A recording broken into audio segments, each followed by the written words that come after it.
नहीं है। Is too long of subject. इस पे पूरा दिन कई दिन तक बोला जा सकता है, तो मैं वो दो चार डायलॉग्स में खत्म नहीं किया जा सकता। I am sorry for that. But मैं राम के जीवन की कुछ बातें मैं बता सकता हूँ और वो रामायण के डायलॉग के थ्रू बता सकता हूँ। तो मैं I would like to say that कि राम ने हमें तो जो शिक्षाएं दी वो दी, युद्ध क्षेत्र में रावण को क्या शिक्षा दी थी वो मैं आपके सामने बताता हूं। जब रावण उनके सामने युद्ध में आए थे तो उन्होंने रावण का रथ, उसकी खड़ग, ध्वजा, सभी कुछ तहस नहस कर दिया।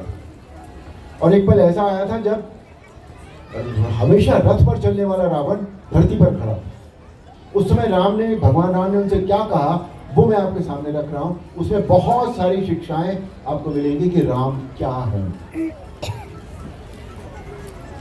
वाह रावण वाह, भगवान शिव के त्रिशूल की भांति प्रचंड वायुपुत्र हनुमान की मुष्टिका का प्रहार तुमने सह लिया। तुम सचमुच परम शक्तिशाली हो, परंतु कितने दुख की बात है कि तुमने अपनी शक्ति अधर्म के कार्यों में लगा दी और इस दुर्दशा को पहुंच गए। रावण, भक्त और ज्ञानी में अंतर होता है। भक्त चाहे मूर्ख हो परंतु हृदय का सच्चा और मन का सरल होता है, परंतु ज्ञानी तुम जैसा दुष्ट भी हो सकता है, जिसे स्वर्ण लंका के राज सिंहासन पर बैठकर भी जीवन की अपूर्णता का कांटा चुभ रहा है। तुम्हारे जीवन में इस समय अशांति, चिंता और तड़प के अतिरिक्त और कुछ भी नहीं है। तेरे जैसे हर दुराचारी को एक समय इस बात का आभास हो जाता है कि उसका अंत समय निकट आ गया है, और तब वो एक घायल सांप की भांति अपनी सुरक्षा की बिन ढूंढता फिरता है, लेकिन उसे कहीं सुरक्षा नहीं मिलती।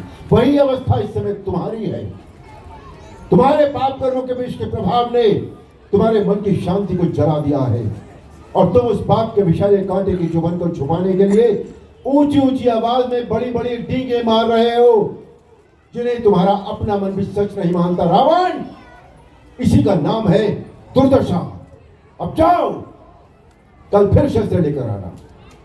रावण अगले दिन फिर शस्त्र लेकर आते हैं और जो हुआ वो हम सब जानते हैं। अनीति पर नीति की विजय हुई, अन्याय पर न्याय की विजय हुई, असत्य पर सत्य की विजय हुई और अधर्म पर धर्म की विजय हुई। जय श्री राम।